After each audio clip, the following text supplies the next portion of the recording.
Of course I messed it up. But how was that? And who did that? Not me. Not me at all. Miss CJ Blaze did that. Is that the most awesome thing you've ever seen? We'll play it again so you can see what she did. She surprised me today and sent me that. I could not believe my eyes. I'm going to tell you what's the truth. Yay! So everybody give Miss CJ Blaze all the accolades for that awesome thing. I was so excited. But of course, I had to wait for Ethan to leave before I could do anything. And she sent it just right after he left. So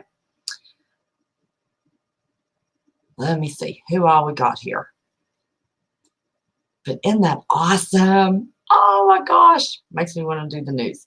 And then, of course, I left the sound off. Oh my God. I always forget to do the sounds when I do screen share. So we've got Miss CJ Blaze. She told me there was no sound. And Suze Q. And 777 Lightkeeper. And Carol Brooks. Second Star Survival. Jeep Girl. Carol Brooks there again. It's an odd time for me to go live, isn't it? This is people's dinner time, drive home time. Everybody can watch the replay. So how is everybody? Everybody doing good? Had a crazy day. My goodness. Every time I looked, of course, I had Ethan. Every time I looked, something else was happening. I thought, oh my gosh, I need to be in front of that computer. Let's see. Shooting in New York Live Police Scanner. Live on Agenda Free. There's another shooting in New York. Oh my Lord, have mercy. I think it's these sleeper cells, y'all. Of course, what do I know?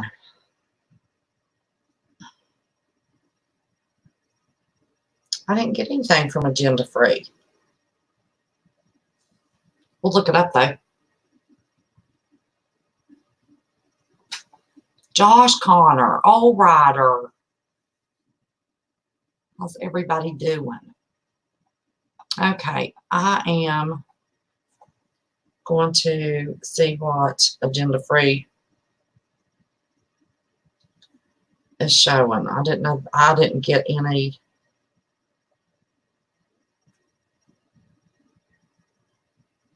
Only thing I showed that he's talking about is New Jersey.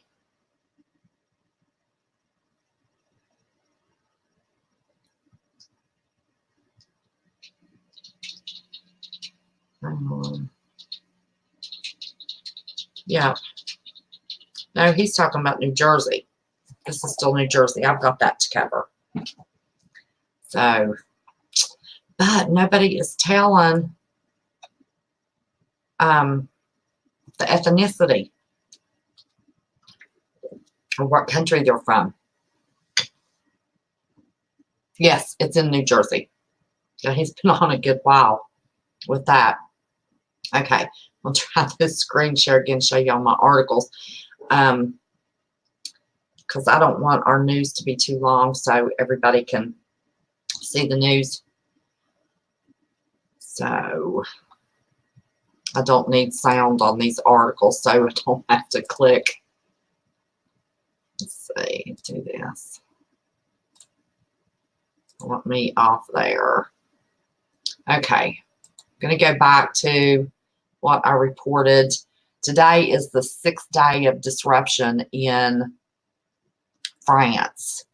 France is experiencing another day of disruption and protests over major changes in the pension system planned by the government. Mass union called demonstrations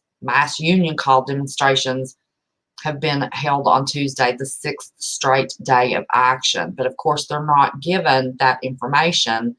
Today was planned, and that's all I could find all weekend was they were planning it today. Public transport in Paris has been badly affected, and workers have also blockaded several oil refineries. That's new. The government is set to set out full details of the pension changes on Wednesday. So they find out exactly what the changes are going to be tomorrow. So I guess they're trying to make a huge statement before they set them out and finish them. The Prime Minister,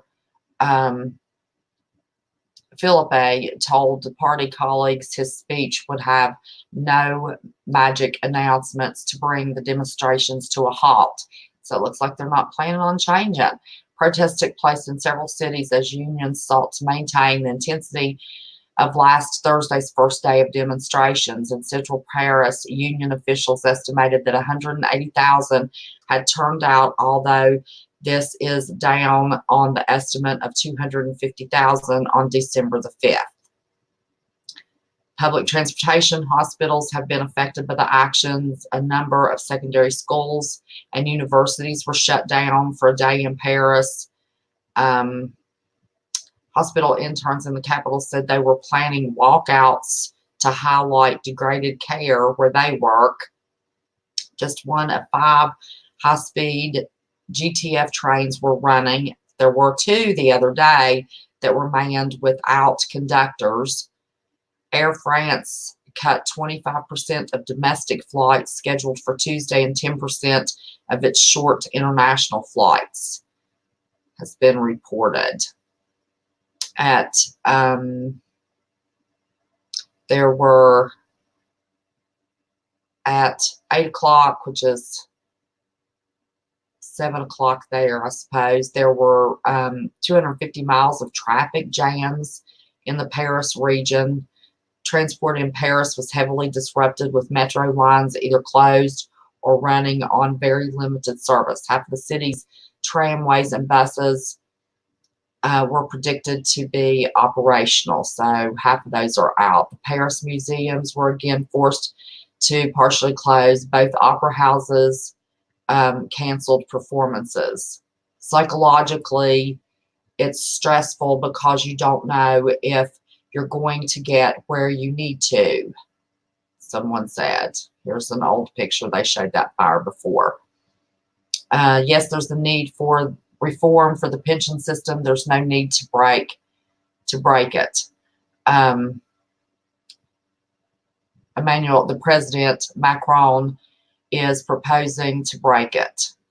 Either it's solidarity or each his own. France currently has 42 different pension schemes across its private and public sectors, with variations of retirement age and benefit.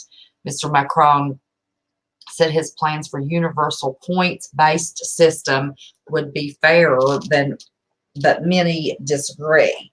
The strike over his pension plan has drowned people from a wide range of professions, including firefighters, doctors, transport workers. Some have vowed not to stop until he abandons his campaign promise to overhaul the system. Okay, now we're going to stop this a minute. They're not going to stop till he abandons his campaign promise. France, wake up. He campaigned on this and you elected him anyway, for God's sake. Brain? Could they have a brain? Did they think they were going to talk him out of it? They elected him on that campaign promise. And now they're protesting. Hundreds of thousands of people destroying that place, setting fires. Nobody working. Transportation system down. Universities closed. Schools closed. I mean, come on. What did they expect? That was his campaign promise, and they elected him anyway. Seriously? Now they're upset because he's getting ready to announce what it is? I mean, my God. Are they drinking too much wine over there? I mean, it makes no sense to me. I mean, absolutely no sense whatsoever. Okay, we're going to go to the next article.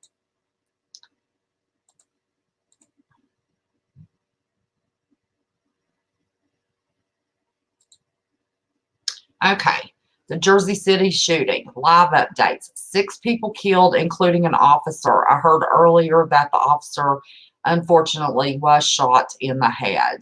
They had, what that is, they had one 3 blocks away from the original bodega where the first shooting had happened, pinned down. There was 3 involved, is what the first report said. This article says at least 6 people, including at least one police officer, was killed in Jersey City, New Jersey, Tuesday afternoon after 2 people opened fire around a convenience store, officials said, touching off a firefight involving dozens of law enforcement officers that made the residential area and take on a feel of a war zone. Officials said the dead included 3 people in the store as well as 2 suspected shooters.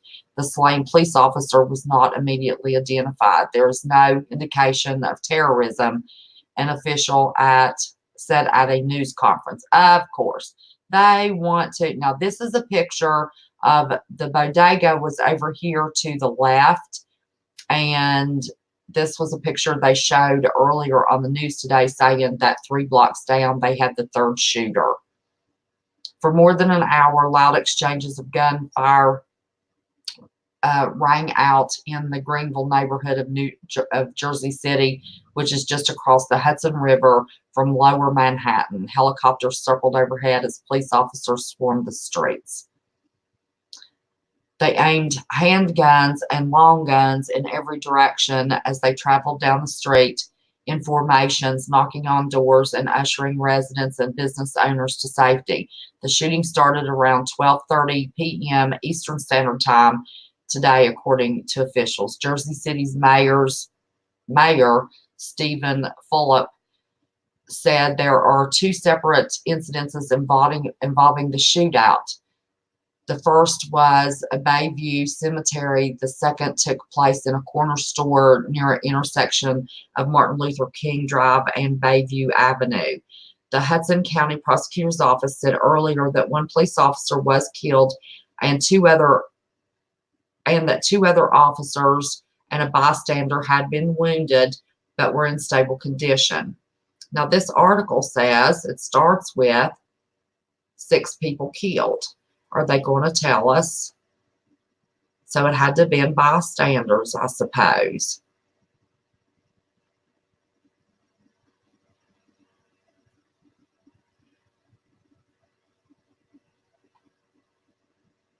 Residents cleared from their homes and stores and watched anxiously behind a barricade as SWAT teams, bomb squads, and heavily armed officers took their neighborhoods. As they stood on street corners waiting for word that it would be safe to return, they described the tense standoff, punctuated with exchanges of gunfire that did not stop until just before 2 p.m. Eastern Standard Time. So that was an hour and a half.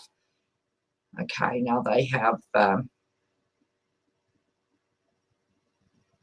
12 public schools in the vicinity were shut down and on lockdown, which you would imagine.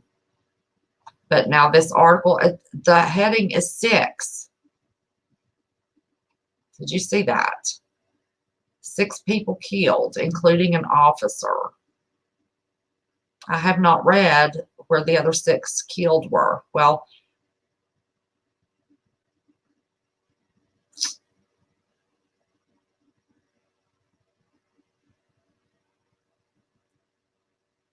they did have the FBI and the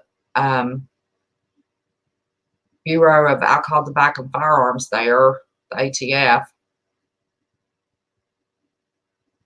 They were there. They said the active shooter was as of 1:45 today.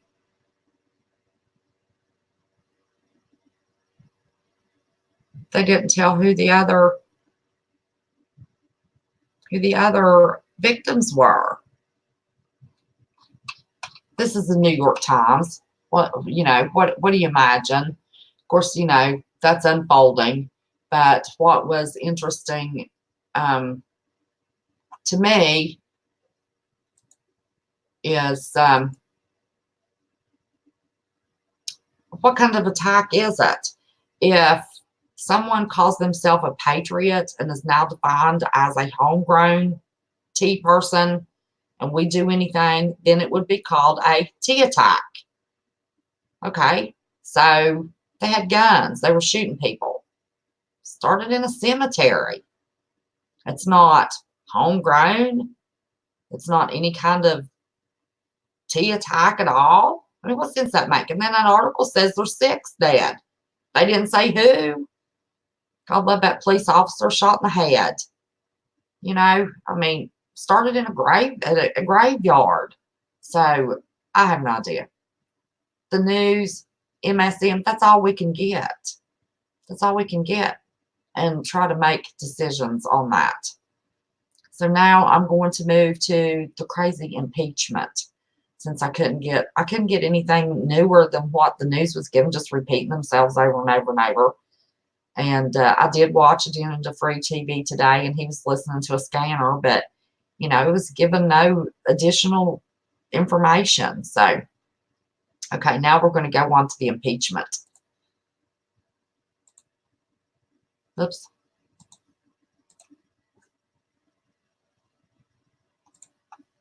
Oh, no, I lied.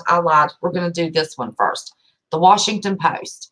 The Washington Post has sued and been able to obtain documents that nobody wanted them to have.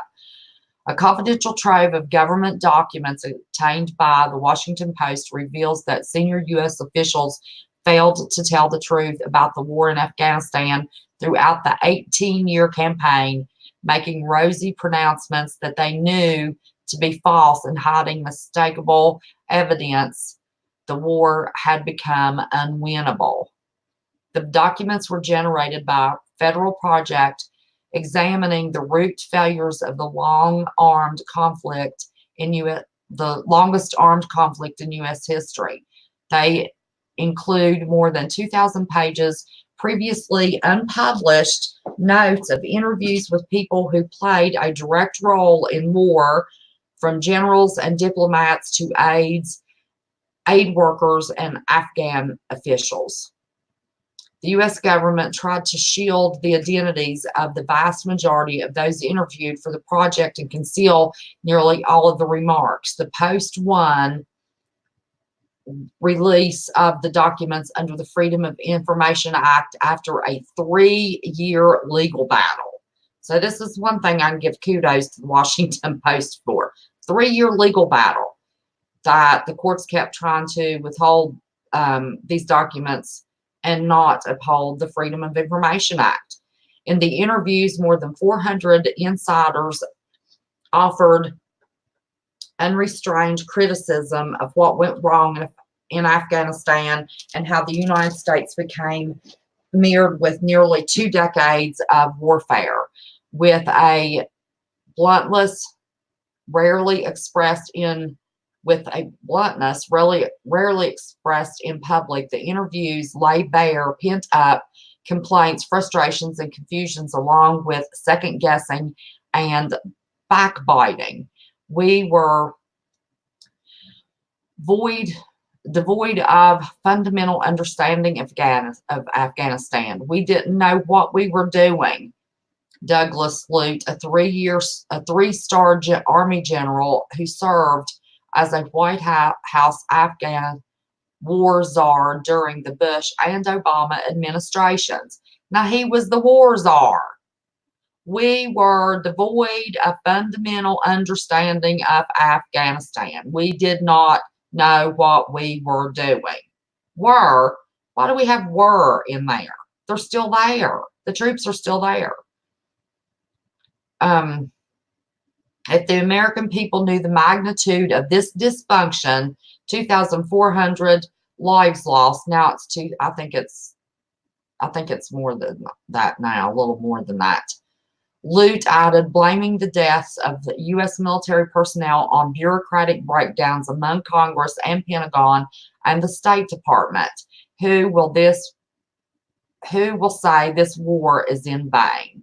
Since 2001, more than 775,000 troops have been deployed to Afghanistan. I knew 2 of them, many repeatedly. Yep, the 2 that I know repeatedly. Of those, 2,300 died there. 20,589 were wounded in action, according to the Defense Department figures. The interviews, through an extensive array of voices, bring into sharp relief the core failings of the war that persist to this day. They underscore how three presidents, George W. Bush, Barack Obama, and Donald Trump, and their military commanders have been unable to deliver on their promises to prevail in Afghanistan, with most speaking on assumptions that their remarks would not be public. U.S. officials acknowledged that their warfighting strategies were fatally flawed and that Washington wasted enormous sums of money trying to remark Afghanistan into a modern nation. The interviews also highlighted U.S. government's botched attempts to curtail runaway corruption, build a competent Afghan army and police force, and put a dent in Afghanistan's thriving opium trade. The U.S. government has not carried out a comprehensive accounting of how much it would spend on the war, but the costs are staggering. Since 2001, the Defense Department, State Department, and the U.S. Agency for International Development have spent or appropriated between $934 billion and $978 billion, according to an inflation-adjusted estimate calculated by Netta Crawford, a political science professor and co-director of the Cost of War Project at Brown University.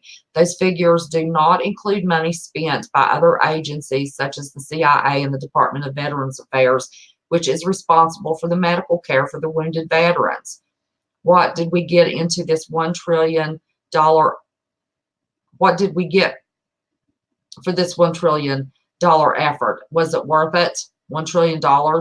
Jeffrey Eggers, a retired Navy SEAL and White House staffer for Bush and Obama, told the government interviewers, he added, after killing of Osama bin Laden, I said that Osama was probably laughing in his watery grave considering how much we had spent on Afghanistan.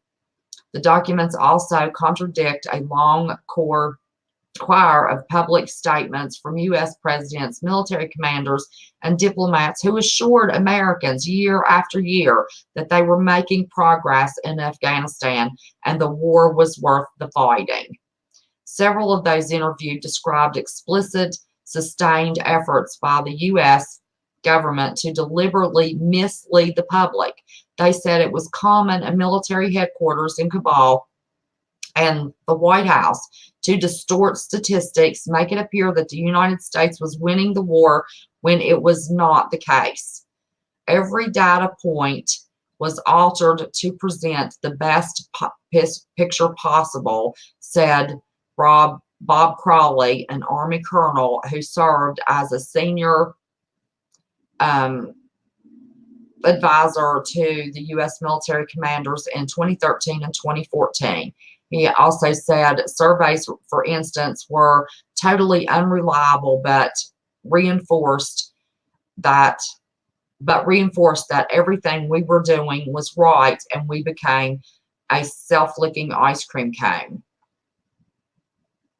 John Sopko, the head of the federal agency that conducted the interviews, acknowledged to the Post that the documents show the American people have consistently been lied to. Oh boy, what in the world can you believe? The American people have been lied to? Seriously? Okay.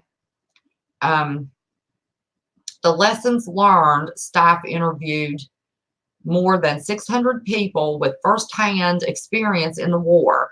Most were Americans, but SIGAR analysis, whatever that is, also traveled to London, Brussels, and Berlin to interview NATO allies. In addition, they interviewed about 20 Afghan officials discussing reconstruction and development programs. Drawing partly on the interviews as well as other government records and statistics, SIGAR, whatever it stands for, has published 7 lessons learned reports since 2016 that highlighted problems in Afghanistan and recommended changes to stabilize the country. But the reports, written in dense bureaucratic prose and forced an alphabet soup of government initiatives, left out in the harshest of most frank circumstances of the interviews. We found this stabilization strategies and the programs used to achieve it were not properly tailored to the Afghan context, and successes in stabilizing Afghan districts rarely lasted longer than the physical presence of coalition troops and civilians. That was read in the report in May of 2018. So this whole blasted thing has been a lie. And that remark that somebody made, the Navy SEAL made, and God knows I have all the respect in the world for all of our military and the Navy SEALs, that Osama bin Laden's laughing in his grave. Listen, don't believe that for a second. Does anybody believe that that man is dead? It's like the soap operas. Unless you see the body in the casket, they ain't dead. Don't believe it for a minute. But all this money spent, 600 people interviewed, took the Washington Post 3 years fighting in court. Those people gave statements that they thought were in private, that were taken by other officials in notes. And they said, it ain't going to work. It ain't going to happen. It's a fluke. This is out today. When are they going to announce they're pulling our troops out there? Said it's impossible to win. I wasn't going to read every word of that to y'all. It's impossible to win. When our troops are in that spot, it's fine. The minute they leave, it all goes back. I also saw that our troops were not supposed to leave their bases at certain times. And that anytime there were deaths, it was during conflicts that they did not want to admit that we were involved in Afghanistan. So they would say, oh, our troops were at their bases and ISIS got there and they had to have a fight with them. No, those boys were out on detail doing what they were supposed to do. That was all a lie. This whole Afghanistan thing is a lie. I think we need to start making some calls about that mess. Now, when you're looking at a war with a bunch of crazy people, that's what they are over there. That's all they know to do is fight. 2,300 of our soldiers dead. In 18 years, given a war at that magnitude, those statistics aren't bad. But before they grow anymore, they need to pull those boys out of here, out of there, bring them home. Come on. It's craziness. Craziness. I admit. What's Washington doing now? Why did they not tell? Why did nobody know that this was going to be reported today? Boy, best kept secret in the world. I've never heard anybody talking about they were going to get these personal notes and these documents and write it all out. Because somebody told. Somebody told. So the Washington Post went after it. Got it. Kept that a secret, didn't they? Okay, now on to this impeachment mess. Good God. I'm telling you.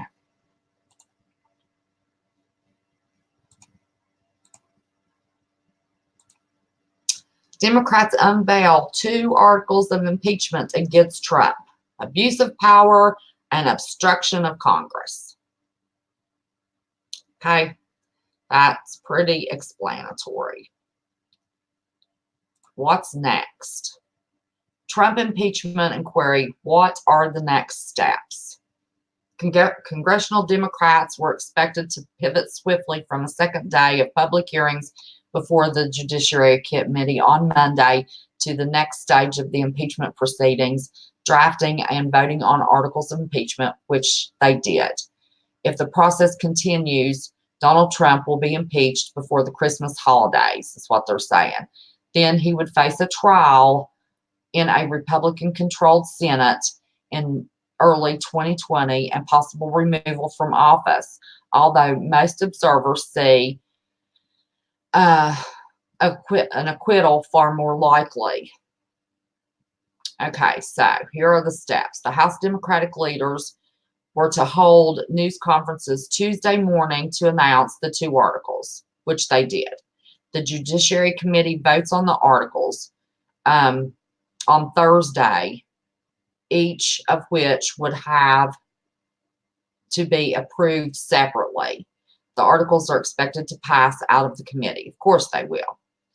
Where Democrats hold a 24-17 majority along the party lines. Now, here's what's funny. During the election, all they were worried about is holding the majority for the GOP in the Senate. They weren't worried about the House. The House has caused nothing but constant chaos for 3 years. Okay, then the full House debates the articles of impeachment. Upon arrival on the House floor, the articles would come in for debate. While Pelosi is in control of when the debate begins and how long it lasts, the process could be delayed temporarily by Republican monkey wrenching, whatever that means.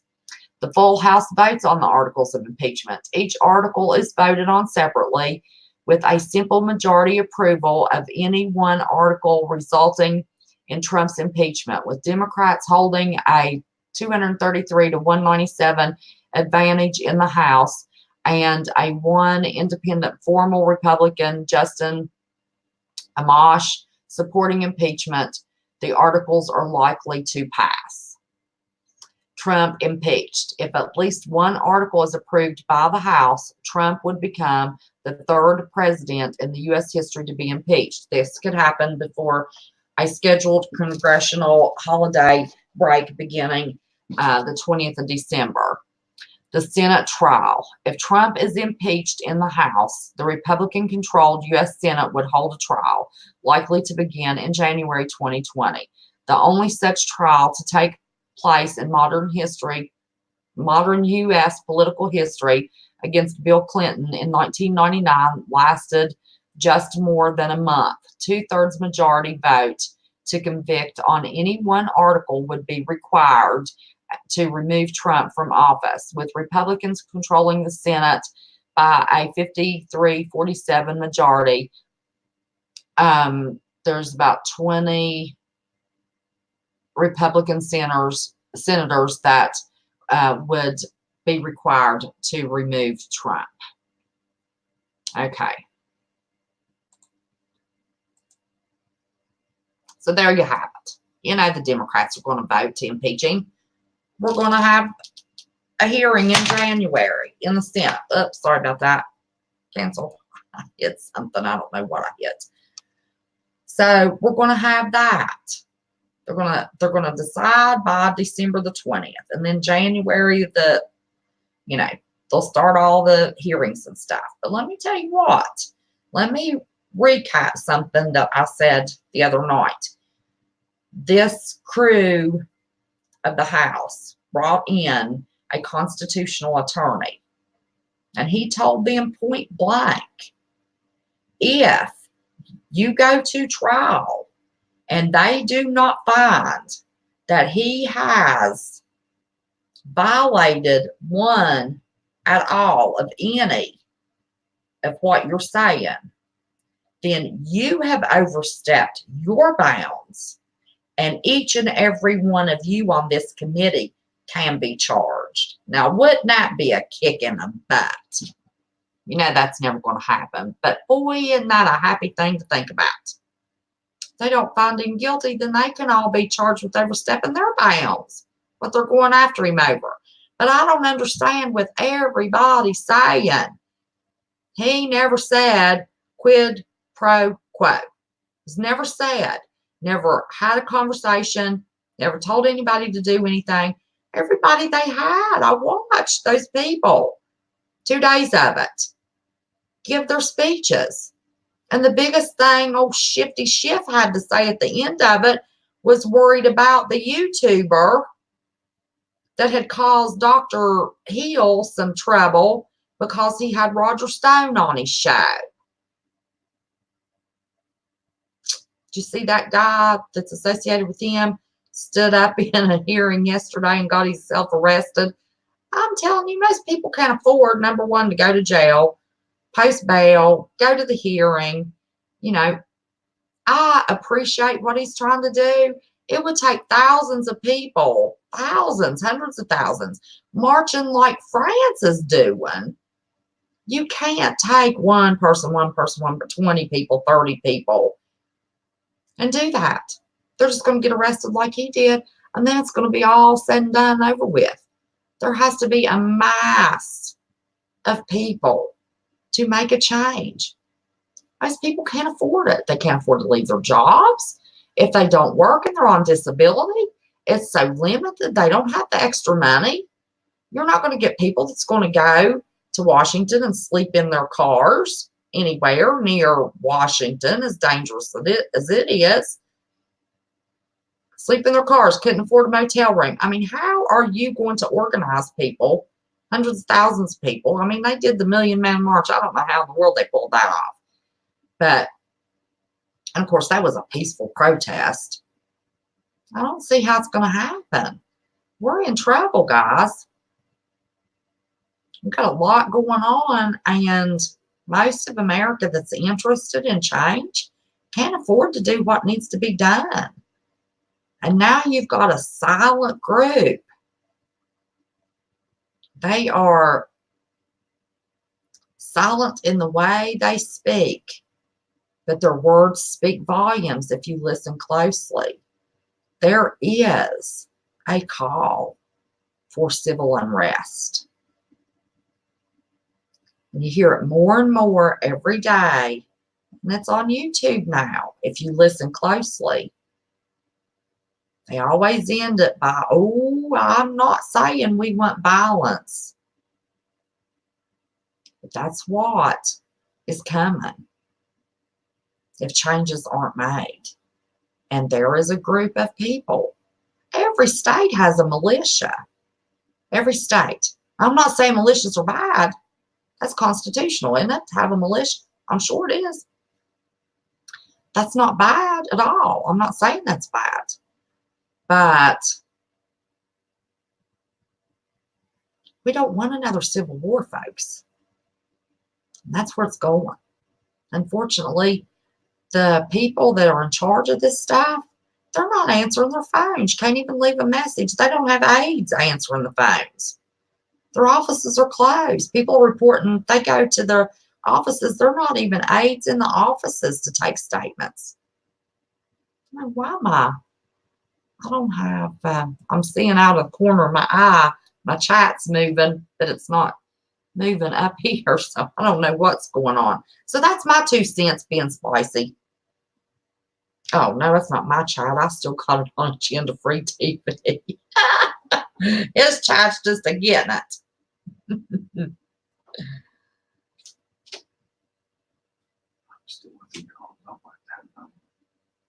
Okay, I'm almost done. Well, where'd my live go?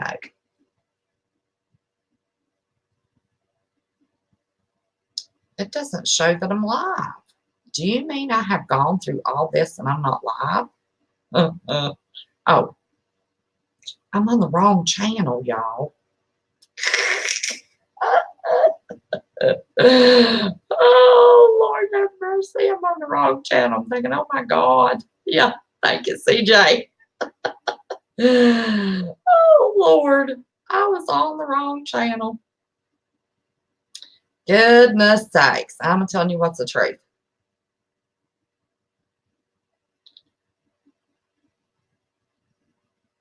Oh, Lord. Thank you, Tracker. I've got a little message here I can't click out of. Our terms of service will be updated on December the 10th. Please review the new terms. I think we've all heard a bunch about those new terms. Okay. I don't know why my chat stopped on this blasted thing. Oh, it's just real delayed. Okay, I'll see. So anyway, Wondering American, how are you?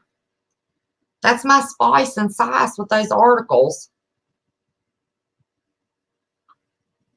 I want to know why they can't use the T word in New Jersey when patriots are termed homegrown teas. Why they are so hesitant to use that term. You got a police officer shot. Something's going on. Took them almost 2 hours. And of course, 2 of them's dead. The third one, didn't even say, what happened to that one. Then you got France over there, tearing France all to pieces over a president they voted for that campaigned on pension reform. Laid it out in his campaign. What sense does that make? And then Afghanistan, for God's sake. Now they found those notes and all those generals that are saying this is impossible to win. This is a waste of our time. The American people are being lied to purposefully. Oh my gosh. That would never happen, would it? Man, they need to stop that mess in Afghanistan. Seems to me like that was a campaign promise that T-Man marched on. He was bringing them boys home. Of course, old O did too. What the deal is with that? There's more to meet the eye with that mess in Afghanistan. And then this impeachment process. Democrats are going to push it to the limit. And then who knows what the Senate's going to do with it, even though they have the majority. Who knows? So we have been 43 minutes, which is almost 15 minutes longer than I wanted. I wanted to try to keep our news, but then I forgot I was adding Afghanistan in there. So that is all that I have for you in our little news clip for today. I appreciate you stopping in and checking out the news. And one more time, I'm going to show you my intro, outro that Miss CJ Blaze made for me today. That was a complete surprise. It is a beauty. I'll be sure and turn the sound on, CJ. I'll remember. So I love y'all. Remember, I'll be back whenever I can, give you the news. If not, at least give you recaps of the news if I can't get the breaking news. But always remember, I love each and every one of you, and thank you for coming. And I will see you. This is Tuesday. I won't see you till tomorrow night on West Virginia Prepared Minds. So until then, something happens later that I can come on with a little update, I most definitely will do that. So much love, everybody, and I'll see you later. And we're going to look at this outro. Thank you, Miss CJ.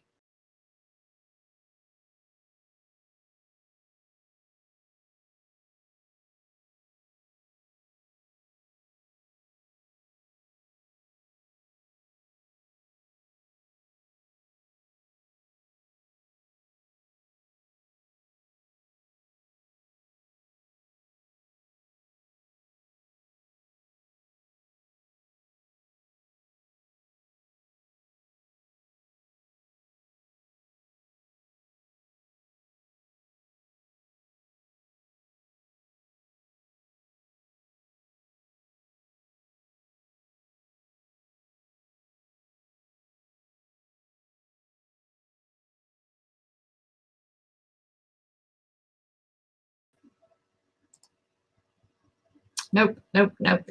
I don't want me. Don't want me.